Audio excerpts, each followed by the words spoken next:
buenas tardes, muy buenos días, buenas noches, queridos amigos, auditores de Con Pizarra en Mano, a todos los amigos que hoy día están conectados, también a los que nos escuchan por Spotify, YouTube. ¿Cómo está don Rodrigo Mayorga? Muy bien, compañero. Qué bueno verlo después de la intensa semana que tuvimos la semana pasada con el lanzamiento de su libro. Ya estamos de vuelta en nuestro formato habitual, normal, común y silvestre. Así es. No, así como muchas gracias. Harto que hablar hoy día. Hartas cosas. Hartas cosas, porque hartas cosas han estado pasando, así que vamos a partir rápidamente con una primera revisión muy breve de algunos temitas que han estado esta semana en el ámbito educativo, cosas importantes que tenemos que saber y recordar. Esta semana empezó el famoso, la postulación del SAE, del sistema de admisión escolar, que tiene algunas novedades, puede haber justamente una posibilidad de postular por teléfono, van a hacer ciertos permisos especiales para postular. El SAE siempre ha sido un sistema que ha generado bastante conflictos y más que conflictos, discusiones. Hay algunos que lo defienden mucho, hay otros que detractores muy grandes, pero además este año va a tener que enfrentar la dinámica de la pandemia, así que vamos a tener que estar bien atentos a lo que está pasando ahí.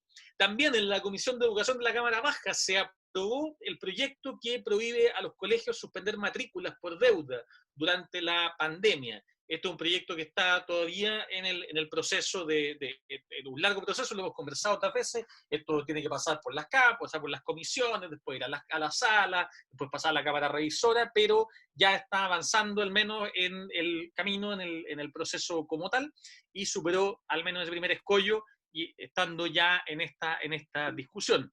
Y también tuvimos esta semana la cuenta pública que Educación 2020, para no quedarnos nosotros con esto, lo tituló como una oportunidad perdida para la educación. Yo no sé si usted dio la cuenta, compañero. Sí, por supuesto, la vi y también seguía el discurso que lo tenía antes. Yo creo que faltó, yo creo que en cuanto a educación, yo creo que fue bien pobre. Se centraron básicamente en algunos temas que tenían que ver con la libertad de elección y otros, pero en un momento tan sensible como este, yo creo que la educación podría haber tenido un poquitito más de espacio, sobre todo entendiendo que, a ver, yo con esto yo creo que tú te vas a enojar conmigo porque tú eres un historiador, pero estas cuentas públicas del siglo XIX, yo creo que hoy día hay que hacer cuentas públicas todo el día en la sociedad digital que estamos. Pero bueno, pero a pesar de eso yo creo que se perdió una oportunidad efectivamente como básicamente para marcar eh, cierto norte en algo que hoy día que es tan sensible. Se perdió una oportunidad, yo creo que la educación hoy día es un tema central en lo que vive el país. A medida que el sistema laboral empieza a activarse, va a tensionar al mundo educativo y yo creo que se podría haber dicho mucho más. Sí, se perdió también, creo que en el fondo esto es un ceremonial republicano, tiene una serie de cosas, pero claro, la educación estuvo un par de líneas, se repitieron cosas que ya veníamos escuchándose mucho, salpicado en otros momentos. Sí. Yo concuerdo aquí con Educación 2020, una oportunidad perdida. No es mucho más lo que podemos decir, porque No, realmente no se dijo mucho, así que, bueno, no nos enojaremos tampoco, tendremos que continuar. nada más, pues. Y tenemos más. Exactamente. No, antes de pasar a más noticias, porque tenemos más que una noticia, un tema, un gran tema después. Pero antes de eso, te quiero invitar y a todos nuestros amigos y amigas que nos Por están supuesto. escuchando y viendo hoy día a que vayamos con nuestras invitadas de todas las semanas, ya amigas y colegas de Profes con Chile y una nueva cápsula. Perfecto. Así Vamos. que vámonos con ellas. Hola a todos, yo soy Camila Jochen. Yo soy Rosario Mayorga, somos el equipo de Profes con Chile y hoy día les traemos una nueva cápsula de profes. En la cápsula de hoy les vamos a dar distintas alternativas de actividades que pueden hacer con sus alumnos, ya sea para quebrar la rutina, para festejar un cierre o un inicio de un nuevo semestre o para celebrar el Día del Niño. Nunca está de más hacer algo diferente y fortalecer el vínculo que tienen sus compañeros entre ellos mismos y con nosotros los profesores, sobre todo en esta época de distanciamiento. Primeras actividades que queremos proponerles son actividades que toman en cuenta las características personales de cada uno de sus alumnos. Primero, hacer un show de talentos. Estoy segura que sobre todo los más chiquititos van a estar felices de mostrar las cosas que pueden hacer, que saben hacer y que tienen en su casa y que normalmente no tienen la oportunidad de compartirlas en el colegio y poder hacerlo ahora a través de la cámara. Entonces organizan por horario, ellos se inscriben con lo que quieren mostrar, con lo que quieren hacer o con lo que quieren demostrar y se lo van mostrando a sus compañeros. Lo segundo es hacer una galería de arte, ya sea con dibujos, con fotos o con dibujos online, con maquetas que quieran construir, etcétera. Cualquier tipo de creación artística, los alumnos mandan fotos o mandan videos al profesor y se organiza una exhibición, puede ser con PowerPoint o con cualquier otra herramienta digital que permita ir mostrándole a sus compañeros sus creaciones. Les ponen un nombre, sale el autor. La idea es simplemente mostrar algo que ellos puedan hacer o que ellos hayan hecho, compartirlos con sus compañeros y así tratar de conocerse un poquitito más y seguir fortaleciendo el vínculo. Otra cosa que podemos hacer con los niños a través de las plataformas digitales es jugar. El primer juego sería una búsqueda del tesoro. Entonces los profesores de antemano preparamos una lista con cosas que todos los alumnos deberían tener en su casa. Se proyecta, ya sea de forma individual o por equipos, los alumnos deberán traerlas de vuelta, mostrárselas al profesor y puede haber algún premio o simplemente el honor de la victoria. El segundo juego que les queremos proponer es Pictionary y funcionaría igual que el juego de mesa, pero en este caso se usaría la pizarra virtual, ya sea de Zoom o alguna otra aplicación, para que los alumnos dibujen. Eso puede hacer en grupo, se silencia al grupo que no puede adivinar, se tiene con voz los que sí, de esa forma se respetan los turnos y juegan todos juntos. Otra actividad que sería súper interesante de ver qué sale sería invitar a los alumnos a escribirle una carta a su yo de marzo. Sabiendo lo que saben hoy, ¿qué consejos le darían a su yo de marzo para poder enfrentar este año de la mejor manera? Y después, obviamente, ojalá compartirlas con todo el curso. Y sabemos que de las cosas que más disfrutan los niños en el colegio son las salidas a terreno. Entonces podemos aprovechar los tours virtuales que tienen distintos museos, distintas galerías, zoológicos, acuarios, y hacer un tour online todos juntos, incluso de lugares que quizás están fuera del país, que normalmente no podríamos ir. Esperamos que les haya gustado y les haya servido mucho la cápsula que les trajimos hoy. Recuerden que todas van a quedar guardadas en el IGTV de nuestro Instagram @profesconchile. Que tengan una muy buena noche y nos vemos la próxima semana con una nueva cápsula de profes. Buenísimo. Oye, gracias Camila, gracias Roba, a nuestras amigas de Profes con Chile que siempre se están conectando y están ayudando todos los días. Así que muchas gracias a los que se conectan por primera vez y escuchan este podcast. Profes con Chile es una agrupación que tiene más de 10.000 profesores que han creado un drive gigantesco y han creado una comunidad de profesores para el intercambio de prácticas. Así que les invitamos a seguirlos en su Instagram, Profes con Chile, y ahí pueden encontrar toda esta información. Exactamente, y tan importante como siempre el trabajo colectivo y el trabajo comunitario y estas ideas que uno de repente dice son muy sencillas, pero son tantas las cosas que tiene en la cabeza, es tan difícil y es tan necesario ese trabajo colectivo que a veces no sabemos cómo hacer, que a veces no nos han enseñado, sobre todo en tiempos que es tan tenso, creo que la tensión hay que reconocerla y vamos a entrar un poquito a donde estamos entrando, vamos a entrar en el programa a donde estamos entrando como país y como sociedad.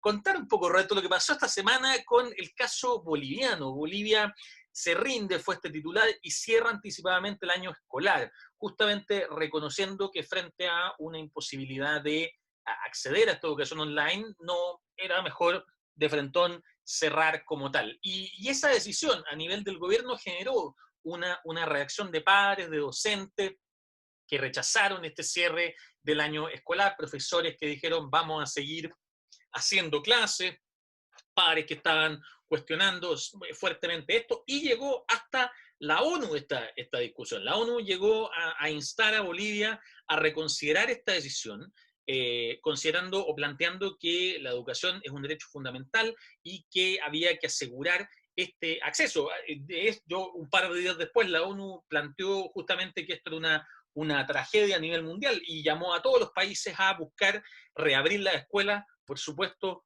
cuando fuera posible. Así que en el plano del retorno, el escenario internacional, que ha estado movido, estuvo particularmente tenso esta semana.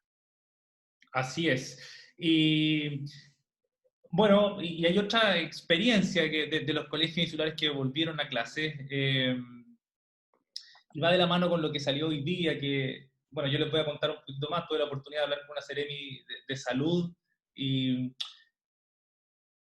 básicamente con la idea de que todas las escuelas que hoy día están en fase 3 en Chile pueden solicitar a la Seremi de Educación el reingresar. No sé si tú sabías eso, Rodrigo. No, me estoy enterando. Efectivamente es una noticia bien importante porque nuevamente hemos tenido una diversidad de versiones. O sea, hemos tenido efectivamente estas escuelas de la zona Pacífico, de las islas, de Juan Fernández, Rapa Nui, que han reportado muy buenos resultados en su proceso de vuelta. Pero lo que me estáis contando no me deja de sorprender porque esta semana tuvimos a un liceo bicentenario en Los Ángeles acordando no retomar las clases presenciales, Los Ángeles como comuna diciendo lo mismo, y San Antonio también como tal. Entonces, mi duda es si esto tiene algo que ver con el famoso plan que se filtró de retorno seguro que apareció el otro día dando vuelta, que causó bastante conmoción y que yo no sé si esa, tengo que decirlo, si la figura que está en la portada es tu amigo, el ministro de Educación o no. Me pareció que tenía algún parecido, pero no voy a indagar en eso porque me parece que es más importante esto que me estás contando, de que hay una especie de protocolo A ver, no lo sabemos. Lo que sí sabemos, por lo menos, nosotros recibimos un llamado telefónico de la Seremi de Salud. Nosotros, tu colegio, perdona, tu colegio. Sí, a mi Ya, persona. Me llamaron, claro, y para informarme que como todas las comunas que estén en fase 3, Talca, donde yo vivo en Talca, ¿cierto? Para los que nos escuchan, estamos en fase 3 y cualquier otra comuna que se encuentre en fase 3 puede solicitar la reapertura de su escuela. ¿Cómo? Yendo a la Seremi de Educación. La Seremi de Educación le pide a la Seremi de Salud que vaya a ver tus condiciones, el distanciamiento, el metraje entre estudiantes, los kits de sanitización, los protocolos, y te autorizan. Y tal como se ha filtrado, se ha dicho, y que era más o menos obvio, te van a pedir que partas con los cuartos medios, terceros medios, de forma gradual, voluntario. El punto con esto, que yo creo que es interesante, pero a la vez es extremadamente complejo, porque siento yo que pareciera no haber un diseño en cuanto al retorno. Porque cuando tú le pasas la responsabilidad, pareciera que al final el gobierno le está pasando la responsabilidad a cada comunidad de tomar una decisión. Lo cual no está del todo mal, no. es inteligente, pero eso debería hacerse una vez que esa decisión haya ciertos pisos mínimos comunicados e informados, cuando haya un control del problema sanitario. Pero hoy día ni nada de eso está. No están los pisos mínimos, no está el control sanitario, no están las condiciones mínimas dadas. Entonces, cuando una decisión de este tamaño tiene costos, costos políticos, costos humanos, costos financieros, y pareciera ser que al dejarlo de esta forma, porque esto se comunica por teléfono, yo sé que otros directores también lo han llamado, pero no hay una comunicación oficial. Hoy día salió una nota en prensa donde iba un nuevo plan de retorno, no sé si la leíste por ahí, Claro. lo clave es que ahora el ministerio va a sacar esta prohibición que tenía de reabrir los colegios, entonces para que cada sostenedor, cada comunidad pueda pedir abrir el colegio. El problema es que pareciera que tú le estás pasando, o se nos está pasando todo el costo a las comunidades escolares. Y eso no puede ser, porque piensa tú que costos políticos, ¿qué pasa si un profesor o un estudiante hay un rebrote y se muere en tu retorno? ¿Qué comunidad educativa quisiera cargar con ese costo?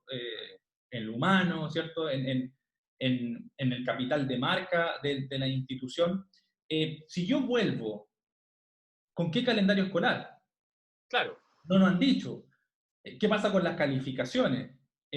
cuánto es el metraje final. Entonces, el problema con esto es que yo siento que se está pasando estos costos a cada comunidad en situación que el gobierno debería ser quien asuma estos costos y tome una decisión.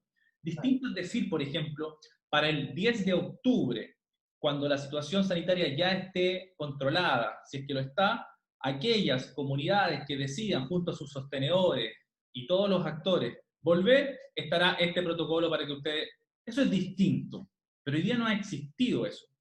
Y lo que yo creo que es más preocupante es que al final, cuando el Estado, el gobierno en este caso, pasa esa responsabilidad a las comunidades, al final del día renuncian a la posibilidad de gobernar, renuncian a la posibilidad de hacer políticas públicas. Claro. Yo creo Claro. que eso es preocupante y es grave. Entonces yo siento que hay una cierta falta de diseño, por lo menos así yo lo siento. Siento que no están los pisos mínimos aclarados como para poder volver. ¿Qué pasa con los colegios que tienen subvención del Estado? Eso te iba a preguntar, porque en el fondo hay toda una discusión además después con el tema de la asistencia. Finalmente, ¿qué pasa si hay un grupo de padres que en su legítimo derecho deciden no enviar a su hijo a los colegios? ¿Eso significa que habrá que regirse con ellos como si fueran ausentes? No se ¿Eso sabe. significará que la Y, subvención no ahí, se entregará? y agrégale algo más. ¿Qué va a pasar con esas comunidades tensionadas que cuando... Porque todo esto va a ser voluntario. Imaginemos que tú tienes un 50 y un 50% de papás. Un 50% de papás que va a estar presencial, que tú vas a tener que tener un diseño, ¿cierto? Que por muchos colegios ya, quizás, o escuelas y liceos hemos avanzado en eso. Pero va a haber otro 50 que no va a querer, por un temor válido, por cierto, pero también hay que hacerse cargo. ¿Cómo tú vas a trabajar? Las comunidades van a reventar.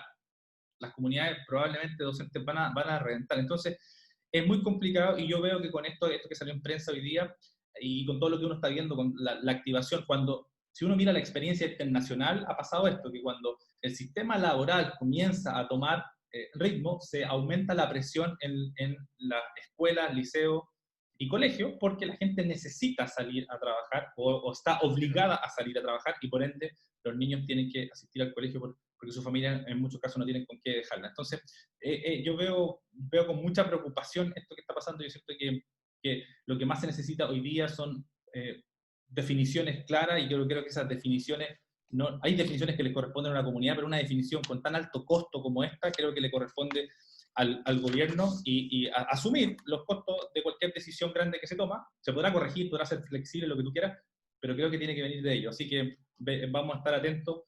Pero si yo creo que si tú le preguntas a cualquiera de los que está hoy día conectado si volvería o mandaría a su hijo hoy día al colegio hoy día, con la información o escasa información que tenemos, yo creo que varios te dirían que no.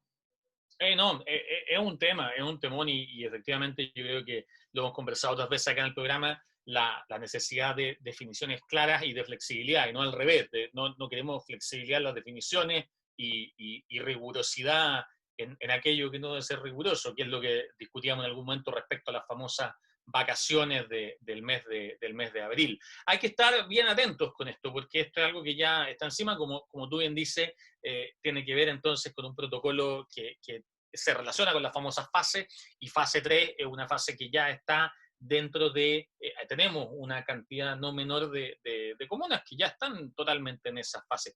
Y a eso agreguémosle, solo como para añadir un par de pelos más en la sopa, el hecho de que también esta semana se habló mucho del plan de estudio de emergencia, de la posibilidad de juntar asignaturas, de mezclar, hubieron declaraciones de organizaciones de distinto tipo, hubieron la Asociación Chilena de Historiadores, también sacó una declaración respecto al tema de los peligros de pérdida de historia, de la importancia de los distintos conocimientos, y a eso también el Colegio de Profesores, que ha planteado que no acatará este regreso a clases tras la reunión con su secretario, una vez que tuvieron también alguna información. Entonces, mezclamos esto con situaciones de potencial protesta, de potencial rechazo a estas medidas, y probablemente es poco lo que nos ayuda la falta de definiciones. Así que esperemos que eso pueda ir cambiando. Ahora, como no tenemos suficiente, esta semana es un poco más negativa, quizás porque han pasado muchas de estas cosas que uno dice, y una de ellas, y creo que fue, me imagino lo viste, esto podría estar para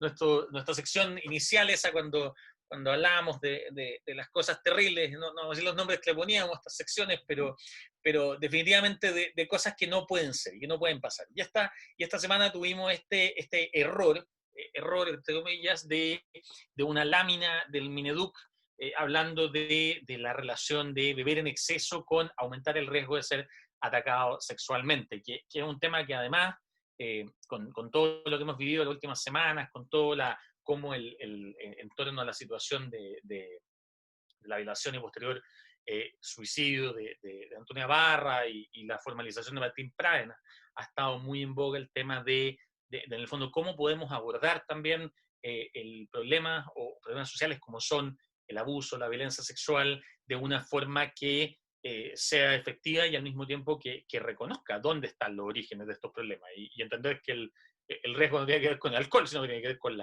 las personas también que cometen esos abusos. Ahora, como efectivamente esto es un tema bien profundo y del que hay que siempre hablar con mucho cuidado, justamente también quisimos poder invitar hoy día, Roberto, a alguien que nos pueda acompañar, que es alguien que realmente trabaja en este tema.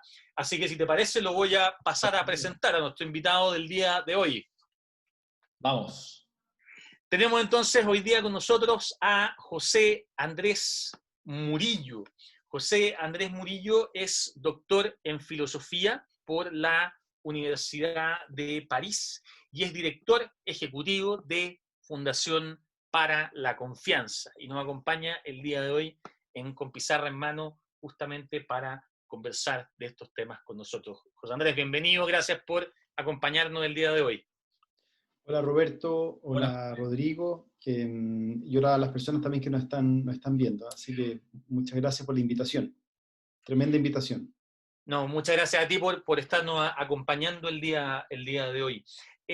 José Andrés, queremos un poquito entrar en esta, de fondo en esta temática que tiene que ver con cómo el tema del abuso y su relación con la educación ha estado bien en boga en mucha la discusión pública en los últimos meses de la pandemia. Hace un par de semanas discutíamos unas declaraciones del ministro de Educación que hablaba un poco del rol que podía eventualmente llegar a jugar o no el que hubiera clases presenciales. Esta semana tuvimos este tema de esta lámina que estaba mostrando. Quizás la primera pregunta es, ¿cómo ves tú ese rol o esa relación entre lo que es la educación formal propiamente tal, y la posibilidad de poder prevenir, de poder enfrentar situaciones de abuso que sabemos también se dan muchas veces en estos mismos espacios educativos? Sí, bueno, muchas gracias. Y yo creo que es importante hacer varias distinciones, ¿ah? Y también tratando de comprender esto. En primer lugar, el espacio educativo es un espacio de asimetría de poder, ¿no? Es un espacio asimétrico y siempre es un espacio asimétrico. El hecho de que haya asimetría, lo que pasa es que hay muchas razones, hay muchos fundamentos de la asimetría, ¿no? Y el espacio académico, formativo, educacional, pedagógico, es un espacio asimétrico si es que pensamos que el asimétrico de poder, ¿no? Hay asimetría de poder si es que pensamos que el poder es la posibilidad de influir e impactar en la vida de las demás personas, ¿no?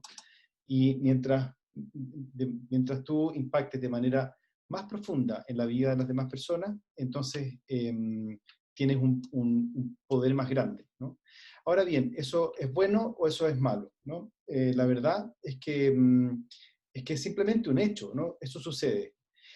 Pero el hecho de impactar, si bien es una realidad de la educación, de la familia, de las relaciones en general, de las organizaciones, lo importante aquí es que no es un espacio neutro, ¿no? El impacto, la influencia sobre otros no es nunca un espacio neutro. O es una influencia, a mí me gusta mucho la palabra autoridad, ¿no? La palabra autoridad viene de autoritas y viene antes de augere, que significa aumentar o potenciar, ¿no? El poder no es solamente la posibilidad de mandar en otros, ¿no?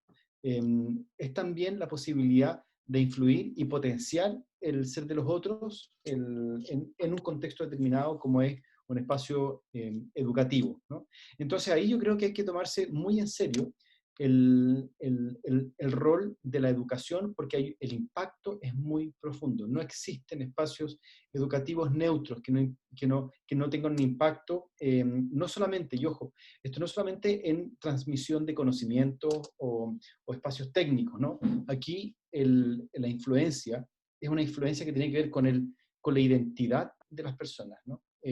La vulnerabilidad es máxima. Y ojo que cuando uno está expuesto en su vulnerabilidad ante otros, no es solamente un espacio de riesgo en el que tú vas calculando los riesgos y los no riesgos. Lo que tú estás haciendo, lo que está en juego es una palabra que está siempre muy presente en nuestras interacciones y es fundamental, que se llama confianza, ¿no?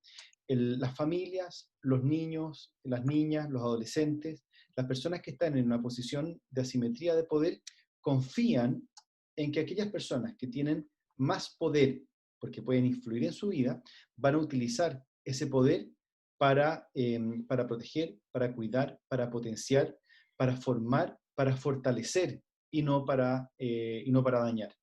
Ahora, cuando hay un niño, una niña, un adolescente que está en alguna situación de riesgo, se espera que el colegio, que la comunidad educativa actúe no de manera neutra, ¿no? Como muchas veces, antes más escuchaba más a los colegios que decían, nosotros no nos metemos en lo que pasa en la casa, porque eso no nos corresponde, ¿no? Los colegios y las comunidades educativas son garantes, son co-garantes de los derechos de los niños, niñas y adolescentes. Por el nivel de influencia que tienen, por el nivel de impacto y también por su rol. Hay un rol fundamental que ellos tienen que ejercer, del cual tienen que hacerse cargo, ¿no? Y no es un rol, no solamente una carga, un peso, es una responsabilidad maravillosa, ¿no? Hoy día en la mañana, en una conversación también con gente de la fundación, hablábamos de la importancia que tuvo para una mujer con la que conversaba en su niñez, el hecho de que ella era víctima de malos tratos en su casa y en el colegio no supieron hacer nada, ¿no? Entonces ella me decía, yo sé que esa profesora me quería, ¿no? Yo sé que esa profesora estaba interesada y también sé que esa profesora sabía que algo me ocurría en la casa, ¿no? Y no actuó. ¿Por qué no actuó? Me decía, ¿no? Es una persona, una persona mayor que lamentablemente por los malos tratos, por lo que vivió cuando era pequeña, sufrió muchísimo y siguió sufriendo hasta el día de hoy, ¿no? Entonces me preguntaba, ¿qué pasa si en mi casa, perdón, en el colegio, esta profesora, que yo sé que me quería y yo sé que se daba cuenta, hubiese actuado, ¿no? Se hubiera atrevido a actuar. Evidentemente, en esa época era un poco, los colegios se desresponsabilizaban y ponían a la profesora como ella sola, ¿no? Y muchas veces cuando había una denuncia, una contrademanda, era la profesora contra la familia, ¿no? Ahora hay un rol mucho más comprometido y una profesora puede hacer una denuncia o puede acudir al colegio a través de los protocolos y puede pedir que se inicie un proceso de protección, ¿no? Y un proceso de protección no significa solamente una querella o la encarcelación, no tengo idea de alguien, sino un proceso de protección en el que está en el centro el niño, la niña o el adolescente. En el mejor de los casos, las situaciones de vulneración se van a detener y van a poder, a través de distintos mecanismos, apoyar a la familia para que esto no vuelva a ocurrir, ¿no? Pero alguien tiene que iniciar esto, alguien tiene que iniciar y los profesores, los encargados de convivencia, los inspectores, los coapoderados incluso, son claves, ¿no? Son claves para poder visibilizar esto. Si nosotros, los adultos, los que vemos, los que tenemos percepción, los que intuimos que hay alguna vulneración, si nosotros no paramos las antenas y actuamos de alguna manera, nadie lo va a hacer.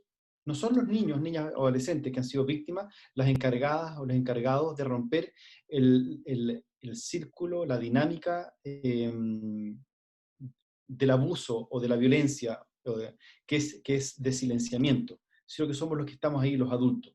Nosotros somos los terceros, o las adultas, los adultos, los terceros comprometidos, que tenemos que transformarnos, pasar de ser como terceros indiferentes o, entre comillas, neutros, porque nadie es neutro. Y eso, ojalá que, si hay una sola cosa que pudiera como tratar de transmitir, es que frente a la vulnerabilidad no hay neutralidad, ¿no? Y uno se compromete, ¿no? Y uno se compromete al actuar, al hablar, al decir y al romper. Lo más importante es romper las dinámicas de silenciamiento. No sé si quizás me fui mucho en volano, pero era lo que... No, es clarito. Para que los amigos que nos escuchan, José, ¿podrías tú contarles cuál es el trabajo el trabajo educativo que ustedes realizan en la Fundación para la Confianza? Nosotros este año cumplimos 10 años como fundación, y es muy importante porque a nosotros al principio le queríamos poner Fundación contra el Abuso, ¿no? De hecho, me acuerdo de haber comprado el nick Fundación contra el Abuso, y queríamos poner vamos a luchar contra el abuso infantil. Nos parece tremendo, nos sigue pareciendo tremendo, ¿no? Pero, e inaceptable. Pero le dimos una vuelta y dijimos, ¿sabes qué? Para poder luchar contra el abuso, lo que hay que hacer es fortalecer espacios de confianza, ¿no? Y no generar espacios de desconfianza, ¿no? Porque la desconfianza generalizada, ¿no? La paranoia hacia todo, no es un espacio protector, ¿no? Si tú crees que todo el mundo es abusador, si tú crees que no se puede confiar en nadie, tampoco puedes pedir ayuda, tampoco puedes iniciar procesos de formación, procesos de protección, procesos incluso relacionales sanos, que son los que finalmente te van a sacar de una dinámica de violencia, ¿no? De abuso o de trauma.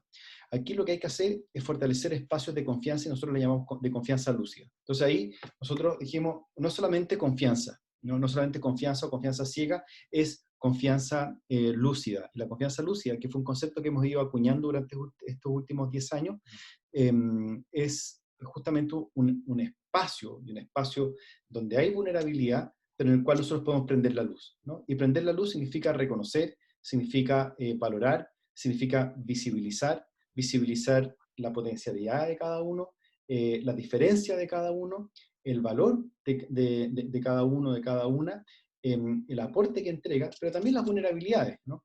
Y cuando uno visibiliza y reconoce y exige también reconocimiento y reconocimiento mutuo, entonces se generan espacios también de protección, ¿no? Un espacio de confianza lúcida es un espacio donde hay mayor protección, no porque sea una especie de ambiente blindado, ¿no? Porque un ambiente blindado viene del inglés blind, que es un espacio ciego, ¿no? Aquí no queremos espacios ciegos, ¿no? De un blindaje ciego. Queremos un espacio que pueda ser crítico, que pueda ser de reconocimiento, que pueda ser un espacio más de valentía, donde se pueda hablar, donde sea más costoso abusar que hablar del abuso, porque generalmente es al revés. En muchos espacios es más costoso hablar del abuso que abusar. Y eso es inaceptable. Y ahí nosotros hace 10 años, en realidad hace 9, fue la primera vez que dimos un taller, un diplomado, de prevención de abuso sexual infantil, ¿no? Y así, durante muchos años hemos ido fortaleciendo estos diplomados, y ahora, por primera vez, nos lanzamos junto a un equipo, dentro de los que están ustedes también, está Valentina Romeu, un diplomado que busca justamente visibilizar los espacios educativos como espacios de protección, ¿no? Espacios críticos de poder con propósito, ¿no? O de autoridad con propósito, no solamente de poder de dominación, que estamos acostumbrados nosotros a pensar que el espacio educativo es una especie de espacio de poder que es incómodo, que es desagradable, que es tóxico, que es manipulativo, un montón de cosas. Aquí la verdad es que nosotros no tenemos miedo, no le tenemos miedo a hablar del poder como una asimetría en la que hay alguien que tiene más poder, pero un poder para cuidar, un poder para proteger, un poder para acompañar en el proceso formativo de otras personas, ¿no? Y ahí, justamente lo que nosotros hemos ido haciendo, pasando desde terapeutas, jueces, médicos, personas que trabajan, trabajadores sociales, y nos fuimos dando cuenta de que habían muchos profesores y profesoras que tomaban nuestros talleres de prevención de abuso, que primero era abuso sexual infantil, luego son un diplomado de intervención ética para prevenir situaciones abusivas, especialmente de abuso sexual infantil, y ahora también el ver los espacios pedagógicos o las comunidades educativas como espacios simbólicos que pueden configurarse desde una mirada, desde un enfoque de derechos, para poder fortalecer estos derechos, donde todos son responsables, especialmente los adultos y los colegios que son cogarantes. Entonces ahí se entregan no solamente una visión así como como un dedo acusador de que ustedes tienen que hacerlo, sino que también hay estrategias. Nosotros no vamos a poder prevenir la violencia y el abuso si es que no nos fortalecemos como red, ¿no? Somos una red, una comunidad humana que, si actuamos de esa manera conscientes y lúcidamente, es decir, visibilizando las vulnerabilidades y identificando los lugares que nosotros tenemos que fortalecer para proteger y acompañar, nosotros vamos a poder también constituirnos finalmente como comunidad humana más sana, ¿no? Esto al final estamos hablando como desde psicología social o filosofía social, ¿no? Hay maneras de constituirnos como comunidad humana más sanas y hay maneras de constituirnos como comunidad humana más patológicas, ¿no? Y queremos prevenir las patologías sociales que terminan siendo también tremendamente disruptivas o traumáticas, especialmente para los niños, niñas y adolescentes, y transformarnos en comunidades sanas, es decir, que reconocen, que fortalecen la identidad desde su propia unicidad, ¿no? Pues André, y bueno, en realidad varias de las cosas que yo te quería preguntar como que las ha ido planteando en el camino. Justamente este diplomado de bienestar socioemocional y lucidez para el quehacer pedagógico, si no tengo mal el nombre, el concepto de lucidez se me pareció muy, muy interesante y fascinante, justamente porque no es tan común. Bienestar socioemocional es algo que escuchamos bastante más seguido, pero esto de la lucidez yo creo que es distinto, o sea, que es menos común, es algo que en cierta forma, entiendo yo, han acuñado ustedes con mucha fuerza, y claro, llevarlo no solo a la confianza o al individuo, sino que esta noción de entenderlo como parte de la construcción, del quehacer pedagógico, de lo comunitario, en el fondo, como te digo, creo que lo ha ido planteando muy bien. Quizás la única pregunta que me queda en ese sentido tiene que ver contra qué tenemos que, por así decirlo, que luchar también. Así como tenemos que reforzar una serie de dimensiones que son fundamentales, lo comunitario, esto lo de trabajar como red, la lucidez, el poder hablar de las cosas.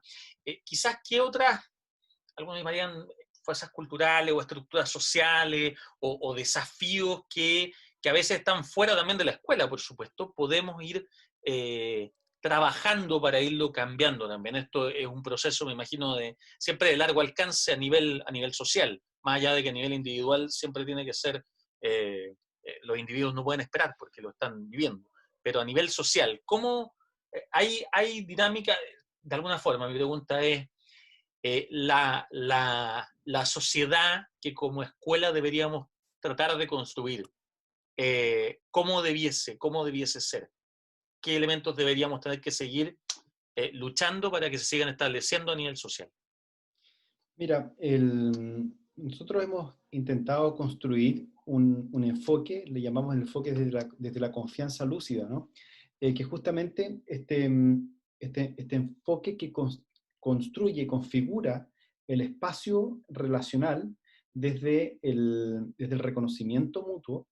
Y el reconocimiento mutuo yo creo que es muy importante, en el que especialmente a los niños, niñas y adolescentes, y también a los adultos, se les reconoce en tanto tal, en tanto persona, en tanto como un aporte en el espacio. Se valida su individualidad, su aporte, su fragilidad, el reconocimiento no en el sentido de estar por sobre los demás, ¿no? Sino ser una parte o un elemento fundamental para el espacio en el que nosotros nos encontramos. ante esa validación, ante ese reconocimiento, nosotros también podemos decir que lo contrario al reconocimiento son los menosprecios, ¿no? El menosprecio, el despreciar a las personas, y el desprecio no es solamente como una actitud media pasiva, ¿no? Uno puede despreciar por ejemplo, uniformizar a todos los niños y adolescentes, o a los profesores, o a los adultos, o a los apoderados, ¿no? Cuando los considera que son absolutamente, como todos, iguales en el mal sentido de la palabra, ¿no? Que son una uniformidad donde lo único que espero de ellos es que puedan reforzar esa uniformidad, por ejemplo, al repetir los contenidos que yo estoy dando, al no darme problemas, al no preguntar demasiado, al no desordenar el gallinero, ¿no? Uno cree que el desprecio es solamente el respingar la nariz y mirar menos a otra persona, ¿no?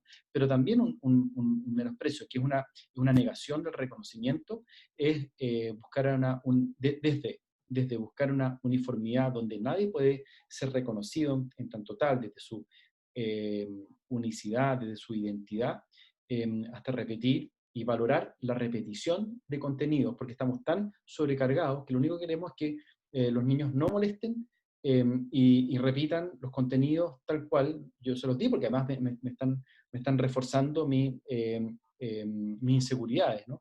Y al preguntarnos nos complica, ¿no? El pensamiento crítico para nosotros es fundamental también, ¿no?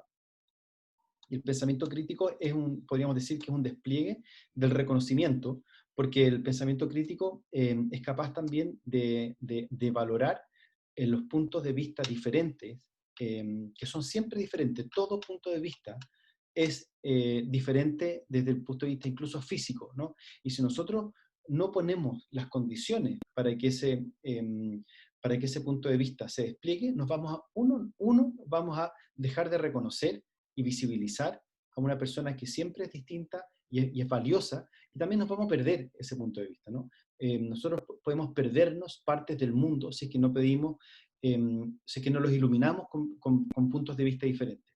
Por eso yo creo que también hay que reforzar que la lucidez viene de algo muy simple. Nosotros cuando comenzamos a trabajar en la fundación, nuestra imagen, nuestra sensación era de pronto alguien prendió la luz, ¿no? Alguien prendió la luz y comenzamos a ver cosas que no queríamos ver, que muchos no querían ver, ¿no? Y nosotros no las inventábamos, no las creábamos, simplemente indicábamos que existe el abuso, existe la violencia, existe la manipulación, existe el miedo, existe el trauma, ¿no? Existe la salud mental, ¿no? Existe la patología social, existe la patología educativa, podríamos decir, ¿no? ¿Cuáles son las patologías educativas que nosotros identificamos cotidianamente? Y cómo las combatimos, ¿no? Y no se trata solamente de un problema de contenidos, se trata de un problema de relación, ¿no? De generar espacios de relación que sean sanos, ¿no? Y obviamente que la salud no se refiere solamente a la ausencia de enfermedades, sino también poder potenciar el bienestar personal a través de un espacio de un bienestar comunitario y viceversa. Por eso es lucidez, porque nosotros sentimos que hay que prender la luz y ver, y dejarnos ver, y dejarnos ver y ver al otro, ¿no? Ver al otro como realmente una identidad diferente que ilumina el mundo también cuando nos encontramos. Oye, qué potente eso último que dijiste, José, claro, cuando uno lo ve así, que la salud no solamente es la falta de algún malestar, sino que también es eso, es tener la capacidad de poder potenciar el bienestar. Y efectivamente, y uno, como este podcast es de educación, desde la escuela uno tiene una tarea re importante, y los profesores y las profesoras podemos hacer mucho.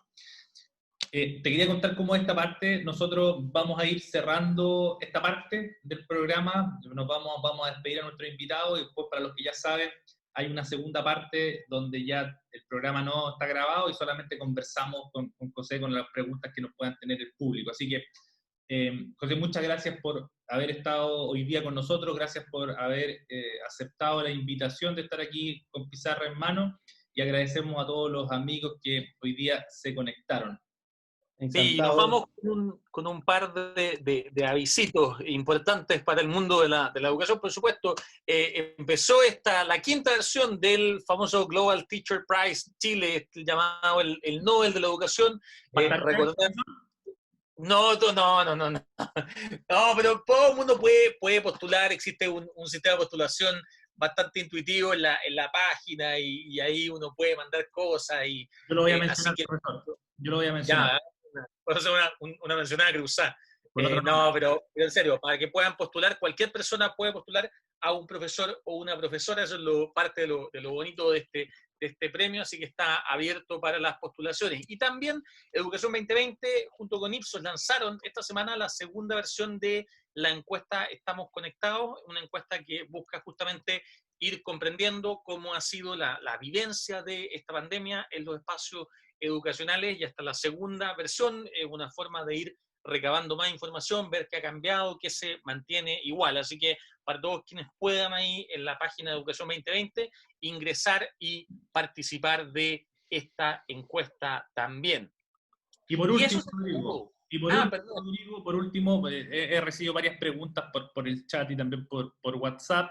La gente que está interesada en el diplomado que nombraba José, que también va a estar Valentina Romeo, que estuvo con nosotros, este diplomado que se llama Bienestar Socioemocional y Lucidez para el quehacer pedagógico, están las inscripciones abiertas. Los interesados, enviamos el link, pero para los que nos están escuchando en Spotify y en YouTube, tienen que escribir a diplomados@paralaconfianza.com. Ahí está, ahí lo tenemos en pantalla, bienestar socioemocional y lucidez para el quehacer pedagógico. Me invitaron a hacer ahí un pequeño módulo, así que... Muy bien, así lo podrán ver ahí también, profesor, a usted. Exactamente. Y bueno, nos despedimos entonces. Hasta la próxima semana. Muchas gracias, José, por estar en esta parte. Gracias. Nos estamos viendo. Nos vemos próximo miércoles, misma hora, mismo canal.